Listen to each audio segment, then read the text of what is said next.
मेरे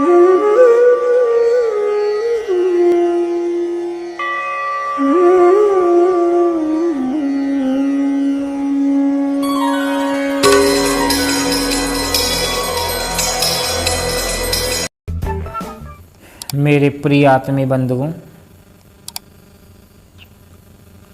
जीवन से सदा सावधान रहें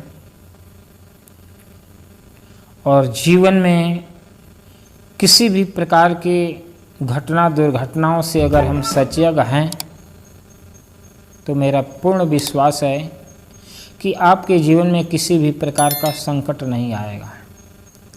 हर बुरे कार्य से अपने आप को बचा करके रखते हैं तो स्वाभाविक है आपके जीवन में कोई संकट या मुसीबत कभी भी नहीं आएगी। मैंने सुना है एक आदमी किसी अजनबी देश में पहुंचा। उस देश की भाषा, संस्कृति और रीति रिवाजों से वह पूर्णतः अपरिचित था। एक महल में उसने लोगों को आते जाते देखा। वह भी भीतर चला गया। द्वारपालों ने उस अजनबी का झुक कर के अभिवादन करते हुए स्वागत किया। उसने समझा कोई महाभोज का आयोजन है, क्योंकि सबके सामने टेबल सजी थी। उन पर भी विभिन्न प्रकार के व्यंजन रखे थे। सभी खाने का बहुत आनंद ले रहे थे। वह अजनबी व्यक्ति भी एक टेबल से लगी कुर्सी पर जाकर के बैठ गया और एक नौकर आया। उसने टेबल पर अनेक प्रकार के पकवानों से भरा हुआ थाल लगाया और चलता बना। अजनबी कई दिनों का भूखा था और थका मादा था। उसने खूब छक करके भोजन किया। वास्तव में वह एक आधुनिक किस्म का होटल था जिसमें हजारों आदमी एक साथ बैठकर भोजन कर सकते थे। भोजन करने के बाद बैरे ने बिल ला करके सामने रखा। उस व्यक्ति की प्रसन्नता का कोई ठिकाना नहीं रहा। उसने सोचा, यहाँ के लोग बड़े ही सज्जन हैं। वे न केवल आगंतुकों को भोजन कराते बल्कि आदर भी देते, बल्कि ऐसे तैसे आदर नहीं देते, लिख कर के धन्यवाद देते हैं। बैरे ने अपनी भाषा में पैसे की मांग की और एक बार के बाद दूसरी बार दोहराता रहा, पर उस व्यक्ति पर उल्टा सोचने के सिवा और कुछ समझ में नहीं आ रहा था। बैरा बार बार पैसे मांग रहा था और वह व्यक्ति बैरों को धन्यवाद दिए जा रहा था। दोनों एक दूसरे की भाषा और रीति रिवाज को समझने में असमर्थ थे। बैरा उसे पकड़कर मैनेजर के पास ले गया।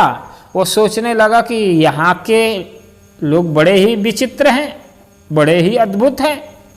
महल के न केवल नौकर चाकर सेवा करते बल्कि मालिक से मिलाकर कृतज्ञता भी व्यक्त करते हैं। अपनी भाषा में उसने मालिक को भी धन्यवाद ही दिया। होटल मालिक के क्रोध का ठिकाना न रहा। उसने नौकर से कहा, यह व्यक्ति महाधूर्त लगता है, इसे पकड़कर राजा के पास ले चलो, इसके बारे में फैसला वहीं होगा। राजा की अदालत में उसे लाया गया। वहाँ की रौनक देखकर वह और भी प्रसन्न हो गया। होटल मालिक ने पूरी घटना का वर्णन किया। राजा ने भी कुछ सवाल अपनी भाषा में अजनबी से किए, पर वह कुछ भी समझ न सका। उसने सोचा, संभवतः राजा भी यों आने का अभिवादन ही प्रकट कर रहा है। उनकी स्थिति को समझते सम्राट को देर न लगी। सम्राट ने आदेश दिया, यह व्यक्ति पागल मालूम पड़ता है, पर ऐसी घटना की पुनरावृत्ति न हो, यानी ऐसा कोई दुस्साहस दूसरा व्यक्ति न करे, इसलिए दंड तो देना ही होगा। राजा ने दंड दिया कि इसे घोड़े पर उल्टा बैठाकर सीने पर एक तख्ती बांधकर कि यह व्यक्ति धूर्त है, सभी लोग सावधान रहें, और पूरे नगर में घुमाने का आदेश दिया। आज्ञा का तुरंत पालन किया गया। जिस समय उसे उल्टा बैठाया जा रहा था वह और भी प्रसन्न हुआ, यह सोचकर कि उसे पूरे नगर में घुमाकर स्वागत कराया जा रहा है। आगे पीछे लोगों की भीड़ चल रही थी, बच्चे शोर मचा रहे थे, पर उस व्यक्ति के सोचने का अपना ही अलग अंदाज और अपना ही अलग ढंग था। भले ही घोड़े पर वह उल्टा बैठा था, उस हालत में भी वह गर्व महसूस कर रहा था और सोचता चला जा रहा था कि काश मेरे इस स्वागत को गांव वाले भी देख पाते। दंड के उपरांत वह वापस अपने घर आनंदित हो लौटा। समाज के एकांकी चिंतन एवं भ्रांतियों पर व्यंग कराते हुए खलील जिब्रान कथा के उपरांत लिखते हैं कि अधिकांश की स्थिति लगभग उस अजनबी की सी है जो आत्म प्रवंचक की तरह जीता हुआ प्रताड़ना सहते हुए भी आडंबरों में बुरी तरह उलझा रहता है तथा गर्व अनुभव करता है, पर यथार्थता के कोसों दूर रहता है।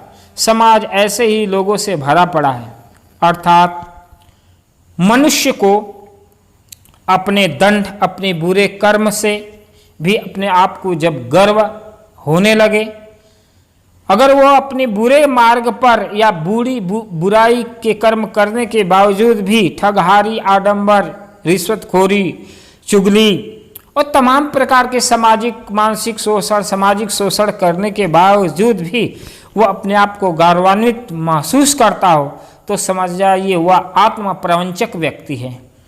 ऐसे आत्म प्रवंचक व्यक्तियों से समाज का और खुद का भला नहीं हो सकता। इसलिए हमें क्या करना चाहिए? हमें आत्म प्रवंचक न बन करके हमें अच्छे कर्म को करना चाहिए और अच्छे कर्म करके अपने जीवन में एक आदर्श स्थापित करना चाहिए। यही मानव जीवन का परम लक्ष्य होना चाहिए।